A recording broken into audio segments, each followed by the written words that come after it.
Every healer's path begins with a call. At first, it's gentle, a whisper in your dreams, a feeling you can't quite shake. But when we ignore it, spirit gets louder until one day the thunder rolls.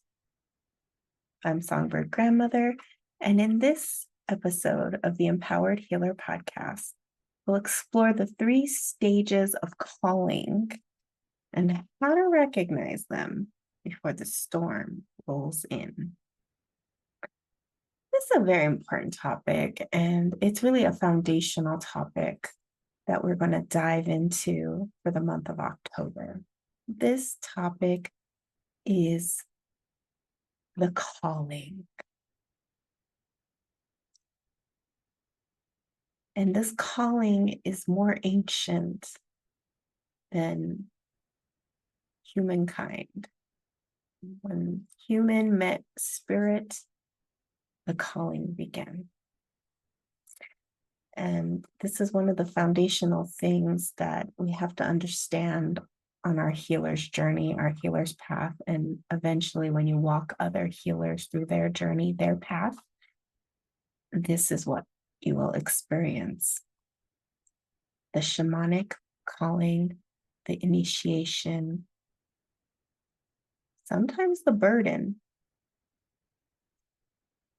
of when you are being called to your path and the modern day dilemmas of the ego of recognizing, finding a teacher, and initiation.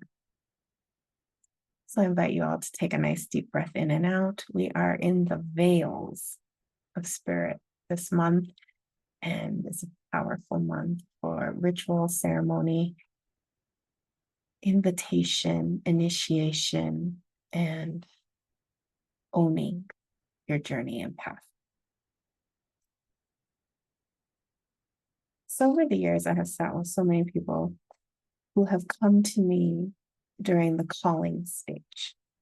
This is when there is no physical answer, only spiritual answers.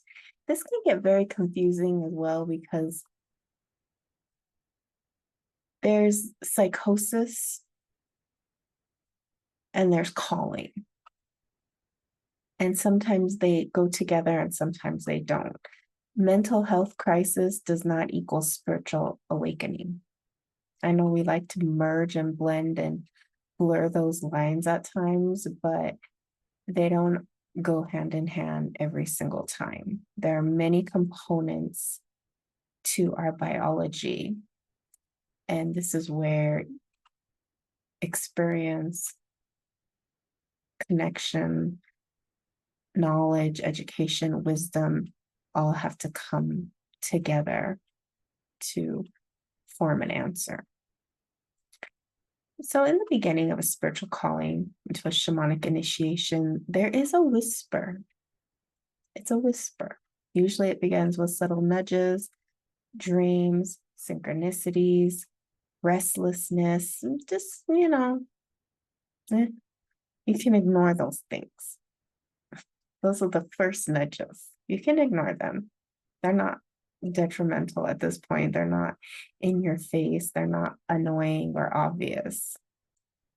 They're just kind of little ticks, little mosquitoes. It's just like kind of gnawing. There's a gnawing feeling.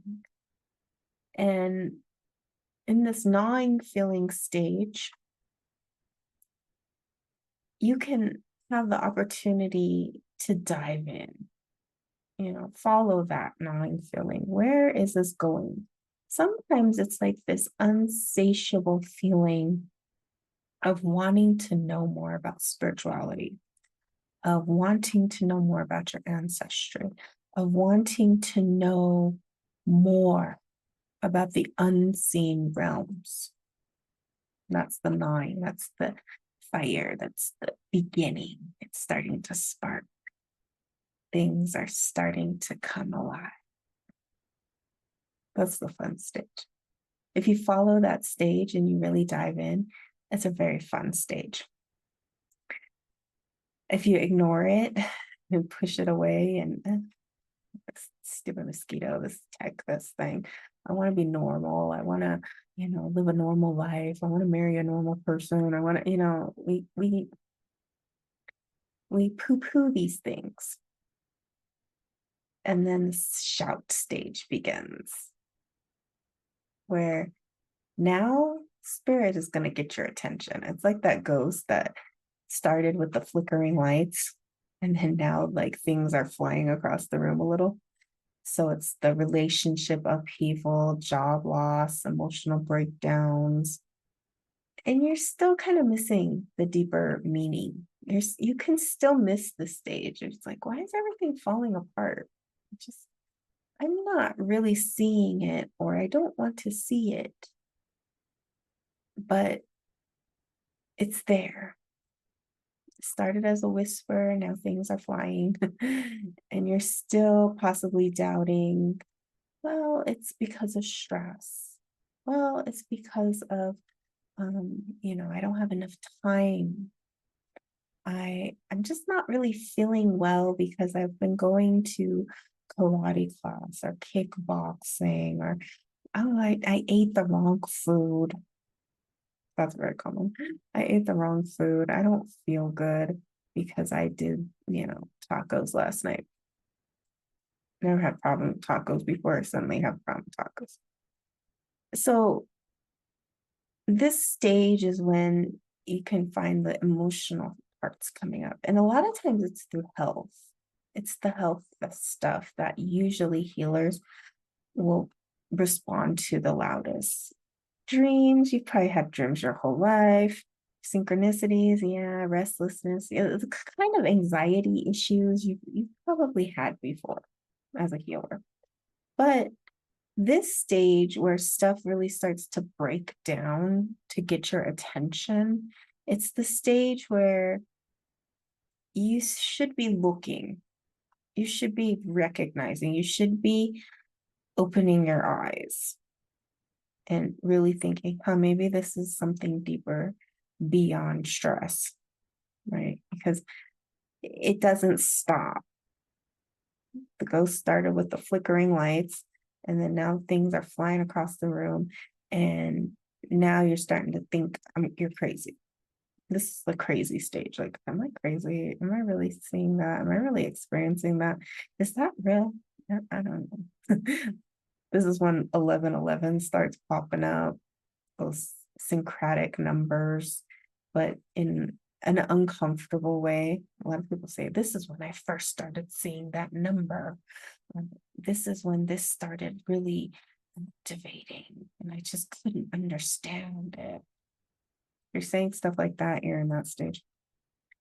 The next stage is either they call it the 2x4, the thunder stage. This is the not nice stage. This is when illness, accidents, near-death experiences happen. This is where spirit says, it's now or never. You're just going to do this or you're not. And if you don't get it now, then I once had a client come to me through a reading, and when I sat with her, I kept seeing, this is strange. I kept seeing this entity that she would turn into. It was like she had this really pleasant outside, facade, and then she would turn into this like demoness, and it was like, pew, pew, pew, pew, and it kept flashing and changing, and I was like, oh, there's something wrong here. And the spirit world said, well, she was supposed to be a shaman. This lady was supposed to be a shaman, and she missed her calling, and this is what happened. It fragmented her spirit. And it was so jarring. I always remember what she turned into. Okay. This is important because this was a big lesson for me. And I told her, I said, you're supposed to be, she was Korean. So I told her, you're supposed to be a Korean shaman, and you missed your calling, and you have suffered greatly ever since. And she said, oh, everybody tells me that. And then she said, I know, but I'm past that stage. I told her, yeah, you don't have to worry about it anymore because spirit is not really calling you to do the path anymore. And things have gotten significantly better because after 61, the ladder stopped. It was like they're going for her daughter now, they're not going for her. So her life actually got much better that year. Like she had went through bankruptcies, she had went through so many job losses, family losses, loss after loss after loss. She was in the thunder stage for many decades. And finally, around 61, the spirit world released her. And she no longer had to become that because they must have moved that energy to her daughter. And she was so relieved. She said she could feel it, literally feel that energy coming off of her. And she felt the release of her obligation and responsibility. And so she would come to Sedona every year for 20 years. And she wanted to stay there. She wanted to stay in Sedona. I had just moved to Sedona. I was getting a new place and I was staying with a friend. And my friend offered her my old room because I was moving into an apartment. And she said, no, I'd rather live with you. Right. And that was like red flag. I just got my own place. Why am I letting this lady stay with me? But I was like, okay, well, let's work something out. I have a very small apartment at that time. And, are you okay with that? And she just kept, calling. She wanted to stay in Sedona and she wanted to stay with me. And I was, working at a center at that time, at an office. So I was like, well, I'm not here very often. It didn't matter because that thing that I saw, the flashing, that that was my red flag, right? And of course, it was like 2 weeks, and I started having bad dreams. I started really feeling drained and tired. I didn't want to be in my apartment. I started to have like these feelings of like, oh my gosh, this lady and whatever she's carrying is so intense that it's affecting me. And I had to ask her to leave. And it was really like shocking for me because I was like, God, I've never had to ask a guest to leave my home. But I couldn't do it anymore. And it was very uncomfortable, not only for myself, but her. And I told her, our spirits don't get along. There's something wrong here. I really apologize, but I know you're going to find someplace. And that night I told her. The next morning, she'd moved her stuff out. She had found someplace. She was literally walking on the land. This is how funny Sedona is. She was literally walking on the land, found somebody, told them her situation, and they invited her into their home. And I was like, wow, ain't that something how spirit works? Spirit said that, yeah, that's protection. That's when you know you're protected. The spirit said, yeah, did you learn your lesson? Did you have enough? Didn't you see what we showed you? And what are you doing? What are you doing? Don't do that again. Because it was a very big lesson, because had I not had that lesson happen, I couldn't have strengthened my boundaries, because it was an experience that could have happened over and over and over and over again in Sedona, because so many people have asked me over the years to stay at my place, no matter how big or small it is, because I've since moved into a bigger space than that 1-bedroom apartment. But for sure, I don't let just anybody come in or through that space. And there's a reason for that, because when you're a healer and you have unhealed wounds, like that lady did with the flashing energies, you're fragmented, you're not on your path, you're not committed, you're in these stages of awakening or initiation, and you're not dealing with them, you are dangerous. Sorry to say it, but you are very dangerous in these places and spaces, energetically and vibrational wise, and possibly even physically, because you are in a crisis. And see, this woman had stayed in crisis for decades. And even though she was just passing the crisis, it had left her spirit very fragmented and wounded, because she very much regretted her decision to not pursue her path. See, she had even went to many Korean shamans, and every single one of them, like I did, told her this was her path. And the last time she went to Korea, she actually talked to a shaman who said, I will do the crossing over ceremony. I will initiate you into being a Korean shaman if you bring X amount of dollars and these specific ceremony items, and you show up at my house at this time in this place. The woman went and took cash out of her credit card, got all the ritual materials, went to the door and couldn't knock. She literally went to the door. So, and that was her calling. She was supposed to walk through the door, but she went to the door and turned around. She went to the door and turned around. And after that, her life was a living hell. Her life was literally one catastrophe after another. She lost everything. She lost her child, who went to go live with her ex-husband, and she had to pay child support for 18 years. She never had money because every business she went into failed. Her teaching, she was a teacher, thankfully, it barely sustained her.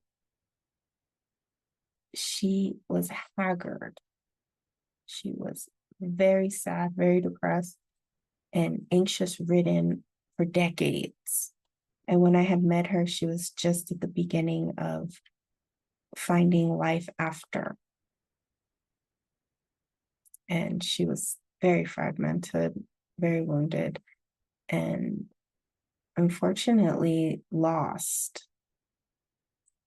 And that is an extreme case, but it's not an unusual case, as I have since learned over these years, that if the spirit world calls you and you know it's calling you, most people actually know it's calling them. Very few people don't know it's calling them, but a lot of people do know. And you ignore it, you may choose a mundane path. Like she wanted to be a teacher. She didn't want to be a healer. She wanted to be a teacher. Very, that combination is very prevalent in this field. If you're a healer, you're a teacher. And sometimes you're like an actual teacher, like at a school, or you're a healing teacher. That's the whole goal of this is first you start with self-healing, you go into family, you go into community, and then you go into the world. You go into teaching because you have lived this experience, and part of initiation is that you're going to leave your legacy. You're going to pass it on. You have to pass it on. You have an obligation and responsibility to bring in the next generations. And so for this lady, she couldn't get past the self level. It tormented her, and she had a lot of unresolved trauma and energies, ancestral, who knows, lifetimes of stuff. And that's what that flashing vision was. Because like in the vision, literally she would change heads, and she was changing her head. And it was so fast. I was like, what the heck is going on here? And she was very deeply connected. She was very intuitive, very knowledgeable in shamanism. She had studied because she was a teacher, and she knew so much. She even was like studying sound healing and the ancient vocals and singing, which is very hard, and dancing. She was a shamanic dancer. And so she had tried to go into this world, and she tried to do it in a way that would be like socially acceptable, but she missed the whole calling, because the calling wasn't to just do shamanic dance or singing. The calling was to heal, to become, to embody this whole path and lineage.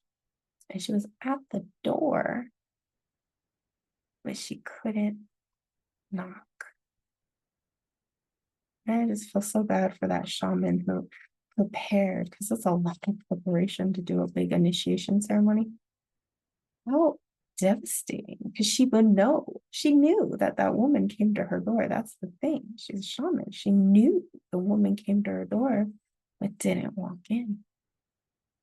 And some people would argue, well, that wasn't her destiny. She didn't choose it because it wasn't her destiny. That's the hardest part of the healing journey, is that somebody's destiny could be their destiny, but they don't walk through the door. And that's like maybe next lifetime, maybe 10 lifetimes from now, but she didn't walk through the door. And I say that because when you're being called, you have to walk through the door. No matter how hard, no matter how scary, no matter how odd, or whatever you're facing. You could be facing rejection from your family. You could be facing divorce, even. You could be facing job loss. You could be facing a complete meltdown of your life.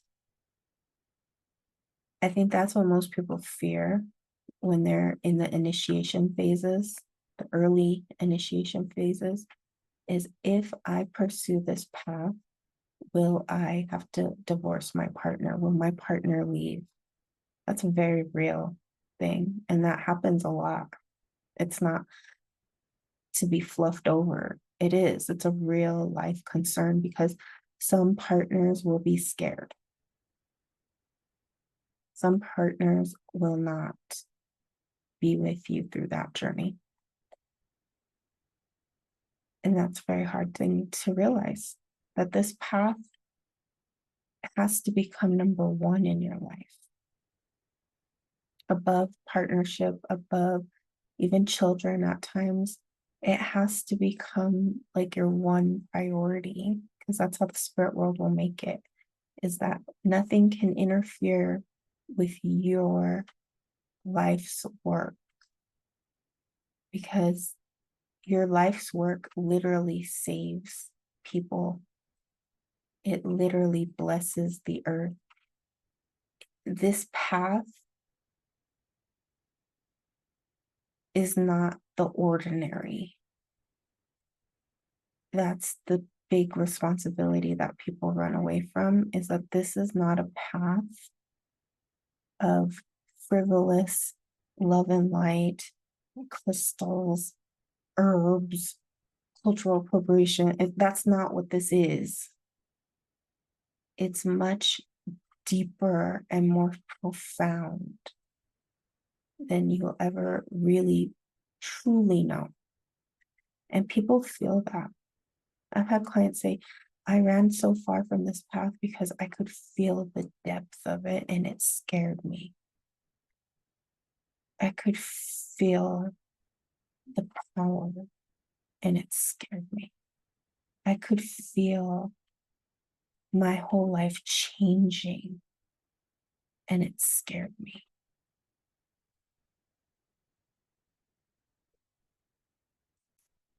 And this is not to be feared, but it is to be recognized that you will have to go through those fears. You'll have to go through the fear of a partner leaving you, which may or may not come true. You will have to walk through the fear of losing your job and your security and your insurance benefits and this, and that. You will. You will have to face that fear. You will have to face the fear of your children. Some healers don't even have, relationships with their children after they become shamans or healers. That's a very real thing that happens, that you may have been religious and then you turned spiritual. This path called you, your ancestors called you. And then what happened? Your children don't understand that. Your husband, wife doesn't understand that. Your partner doesn't understand that. Your job, you may not be able to keep it together to have a job. Sometimes when you're in that thunder stage, you may not be able to even get up and go to work. You may have bad body pain that no doctor can explain. You may have spiritual visions and travelings and things that are happening that are beyond what you know and understand. And you go to a doctor, they're not going to know and understand that either. So it's a very deep, deep thing. To be called by the spirit world is an honor. It's a privilege. It's never taken lightly, but it's something you signed up for. It's something you've been doing since probably time immemorial. It's been in your blood, your bones, your DNA before you remember. And so this October, I'm going to be diving into this subject, diving into the nuances, diving into the initiations, diving into what is the empowered healer's path. What is it? What is the path of becoming? And if you've been feeling the whispers, the shouts, possibly even the thunder in your life, and you're ready to really go deep and have a sit down, I invite you to come and sit in private ceremony, to book a private ceremony or session, and to get you in and through the thresholds with clarity, protection, and support. Because as I always say, you need help on this path. This is too big of a path to navigate by yourself, especially in the beginning stages, even in the middle stages, even in the advanced stages. I'll close with the story. I used to do a lot of readings in Japan, and people would come from all over Japan, like far and wide. And I remember this man walked into the reading, and my assistant was like, whoa, because it was a monk. He came in, and I had a lot of monk clients actually. And he had come from 4 hours outside of Tokyo, and he was so beautiful and shining and happy to be there. And she's like, wow, he came from very far to see you, to get a reading, right? And I sat down, and the vision I had for him was just incredible. It was a very spiritual, as you can imagine, vision, but it was so colorful and just like powerful. And it was more about enlightenment and spiritual evolution and where he was on the journey. And he was like, yes, yes, yes. And because he was committed to his path, he was a monk. He'd taken ordination vows. He lived in the monastery. He was a living, breathing spirit. What I told him, he took seriously. He took all of his energy to listen and absorb and understand. And I told him, you're going to write a book on happiness. And he's like, oh, that's what it is. I knew I was going to write about something. I just didn't know what it was. And I say, yeah, you're going to write a book about happiness. And it's going to help a lot of people, especially in these times. And you're going to help people understand the Buddhist teachings and what real happiness is. And, laid out all this stuff. And he was so excited, and he left. So about 6 months later, I went to Japan again. And he walks in the door again. I was like, oh, my monk friend's here. And he's beaming. He's like, oh my gosh, I finished that book. And he had it, and he showed me. Unfortunately, I can't read Japanese. So, but he said, oh, the monastery is going to distribute it. We're going to put it all over subways. We're going to put it all over Japan. And I was like, wow. Within 6 months, he had implemented every spiritual thing we talked about, everything, and had the actual tangible physical book. And that's because he was committed. He had taken the time, money, energy to come all the way from way out in the countryside in his monastery to come to this bustling city of Tokyo to get a reading with a foreigner. that he felt called to do. And 6 months later, he came back with actual tangible results. That's the power of really listening and committing to your path, because the right messengers will come at the right time and you won't hesitate. You won't take it for granted, because what I can offer you is sacred. And when people really take the time, money, and energy to invest into their spiritual walk, there's nothing that can't be done. I've seen it. I have so many stories. Some of them I'll share, some of them they'll be in the vault. But I can tell you one thing, that when you walk your walk, there's no doubt. There's no doubt in the results. When you don't walk your walk, you may end up like that lady. Well, that's her. But she's a good example of what can happen when you don't listen. So if the spirit is calling you and you know it's calling you, take the call. Answer the phone. Do yourself a favor and answer that phone. All right. Thank you so much for joining me today. I look forward to connecting again. This whole month, we're diving into this powerful subject. Until we meet again, many blessings.